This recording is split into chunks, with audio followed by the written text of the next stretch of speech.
Okay, so here we go. So I see some of the questions are coming in. Let's take a look at the first question is from Hui Si from Johor. Johor is in Malaysia. And here's the question. It says, well, I kind of feel like I'm like the Samaritan woman because I have never not had a boyfriend. But I always go through the same cycle of happiness, then feeling empty, and then I just move on to another boyfriend. How do I break the cycle and try to look for something more internal? Okay, really, really good question. Because, a lot of us, it might not be a boyfriend or it might not even be a person, but we have some cycle we go through, right? Whether it's, some people will go for like exercising until they get really high on exercising and then they just keep doing it, but eventually everything reaches its limit. So how do I break the cycle? Well, the first thing you need to do is you need a substitute first that is not the same. A substitute. Just like when you go to Alcoholics Anonymous, people are going to still eat the nicotine, but they'll have a gum or something else like this, right? And they'll chew it so they can slowly wean off it. And I'm not telling you to get lesser boyfriends and weaker boyfriends and just, wean off the boyfriend. I'm not saying that. Right? What I'm saying is one of the biggest things why we one of the reasons why you have a boyfriend or girlfriend is mainly because of companionship, right? We want companionship and we feel more valuable, especially because there's someone that we're with that I'm theirs and they're mine.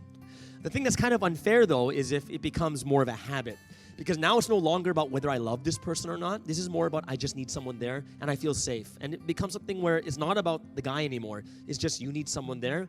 And a lot of times in that situation, people will just put anyone there, even if they're not up to standards, or someone you'd never be with. Why? Because you just can't be alone. So the first thing you need to do is you need to surround yourself with really good people that are supportive, right? Really good people that are supportive, that you can hang out with and talk to a lot too. And you need to search for something more internal. It means that you have to start looking for more deeper and more meaningful things to study, which means not academics. And this is why one of the things we do right now is we're learning from the Bible. It's a deep spiritual book that's a book of wisdom that's teaching us what is the most important part. And this is something that I'm recommending to you. Yes, you might try another book, another spiritual book, but for myself, because this is why I teach the Bible, because I've gotten so much wisdom from it. And you can see even from these small stories, we're getting we've only touched half the story, to be honest. But you want to have something to kind of have someone to be there for you. Like you have a best friend or someone else, and you want to start getting yourself searching into something much more deeper. And that's why I do suggest some type of faith, some type of religion, or some type of book, or even study it on the internet. Because there's a lot of things where you don't have to go somewhere, but YouTube has everything, right? Even Espresso with Sky. Just kidding. Okay. So that's what I suggest is you want to find something a little bit more meaningful, more spiritual, like books of wisdom. And then as you study these things, go learn about them. And then you need to find people who can support you and just knowing your situation. But yeah, I completely understand it. It's not going to be easy. And if you can't do it that way, I'm going to be honest with you, it might even become a natural progression. Because if you start becoming more meaningful, looking for more deeper things, and your boyfriend doesn't, eventually you just drift apart because your thinkings change. Right? And your mind will change from, I want to be with someone because I'm lonely, instead of that to, I want to be with someone because I really love them and I have a purpose with them.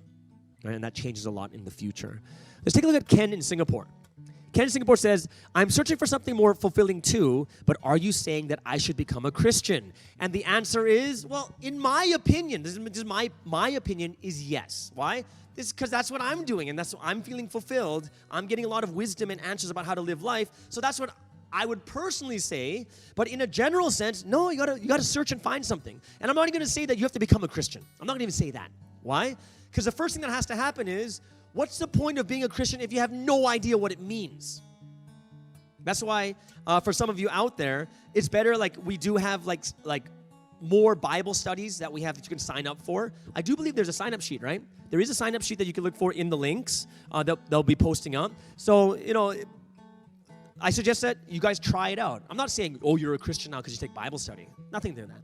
But you got to at least try and see if it's something different or not. Okay?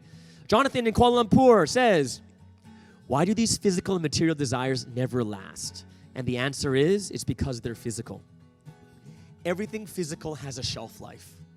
It's just the way it is.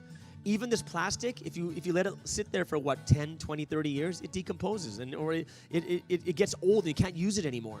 Even the milk, if you leave milk out for an hour, it curdles and you can't drink it anymore. Look at your cell phones. How often do you change your cell phones? You change your cell phones how often? You change it so many times because it gets old and you don't want to use it anymore. Cameras, TVs, everything that is physical has an expiry date. And I'm sure all of you have experienced it where you could take a look at it like this. Imagine everyone has a happiness meter. Every single thing. Even people have a happiness meter. Because people kind of make you unhappy too, don't they? Where you have a happiness meter, and once you get it, it's on full happiness, and you feel so good. And as time goes by, it slowly goes down. It's because it's temporary. Everything in this world is temporary. Everything doesn't last in this world. And that's why in the scriptures it says that you don't want to fix your eyes on what is seen because it's temporary, but just fix your eyes on what is unseen. And like unseen things are, it's here. The Spirit and truth. Chris and Ipo says, I know I'm feeling empty in my heart, but when I go to the world out there, I'll be driven by those desires. I couldn't resist. How can I do it? Couldn't resist. I'll be driven by those desires. And you can't resist the desires of feeling empty? Oh, okay. So this is kind of what I spoke about today is, remember, meaning is a very internal. The happiness of fulfillment is an internal thing. So remember I told you before is, if the inside is empty, no matter where you go, you're empty. If you're depressed, no matter where you go, you're depressed. Which means the exact opposite is, if you find meaning, if you find that joy and that fulfillment, then it goes with you wherever you go. And this is why it is a worthwhile investment to search for it. And that's why I invite some of you guys here, all of you here, go sign up for Bible study. We have it. It's all online, right? So it's not like if you're like some of you are in Ipo, Chris, you're in Ipo, you don't have to come all the way here. It's all going to be online. You know what? You could even do it in your pajamas because no one sees like your bottom. Like, you know what I'm wearing below? I'm not going to even tell you, right? They're laughing because they know what I wear every single time. I only wear the top. Oh, no, I'm not naked underneath, though. But, my bottom is much different than my top. It doesn't match, actually. If you saw it, it'd be really funny. Okay, does it make sense? The only reason is if you're empty now, then wherever you go, you're empty. But if you're filled, then everywhere you go, you're filled. And those things, it won't be one of those desires. Okay?